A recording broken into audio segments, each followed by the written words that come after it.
ప్రధానమంత్రి employment generation ద్వారా 79 లక్షల మందికి ఉపాధి అవకాశాలు కలిగాయని వైద్యారోగ్య శాఖ మంత్రి సత్యకుమార్ చెప్పారు. అనంతపురంలో పీఎం ఇంటర్న్షిప్ అవగాహన కార్యక్రమంలో ఆయన పాల్గొన్నారు. విద్యార్థులకు కేంద్ర రాష్ట్ర ప్రభుత్వాలు అందిస్తున్న పథకాలను వివరించారు. విద్యార్థి దశలోనే ప్రభుత్వం చేస్తున్న ఉపాధి అవకాశాలను విద్యార్థులు తెలుసుకోవాలన్నారు.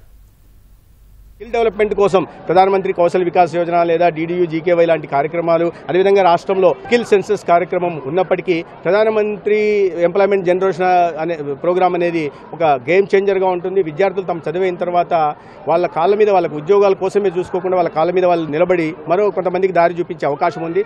దీంట్లో భాగంగా 25 లక్షల నుంచి 50 లక్షల దాకా లోన్ తీసుకునే అవకాశం ఉంది. 25% నుంచి 35%, అంటే మహిళలకి, SC ST BCలకి 35% సబ్సిడీ ఉంటుంది. కాబట్టి 50 లక్షల లోన్ తీసుకుంటే 35% సబ్సిడీ అందుతుంది. భారతదేశం ఒక స్టార్టప్ ఇండియాగా మారింది. ప్రభుత్వం అందిస్తున్న ప్రోత్సాహకాల కారణంగా ఇవాళ అనేక స్టార్టప్లు వస్తున్నాయి.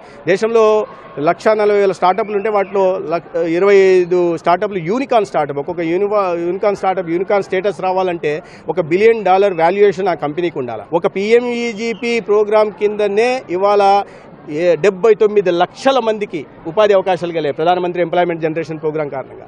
అదేవిధంగా స్టార్టప్ల కారణంగా 15,90,000 డైరెక్ట్ ఎంప్లాయ్మెంట్ వచ్చింది. అంటే ఇటువంటి ఈ గేమ్ చేంజర్స్, ఇవన్నీ ఒక రెవల్యూషనరీ స్కీమ్స్ అనమాట. వీటిని ఉపయోగించుకోవాలా, వాళ్ళ భవిష్యత్తు నిర్మాణం చేసుకోవాలా, దేశ అభివృద్ధిలో, రాష్ట్ర అభివృద్ధిలో వాళ్ళు భాగస్వాములు కావాల్సిందిగా ఈ అవగాహన కార్యక్రమంలో విద్యార్థులను కోరడం జరిగింది.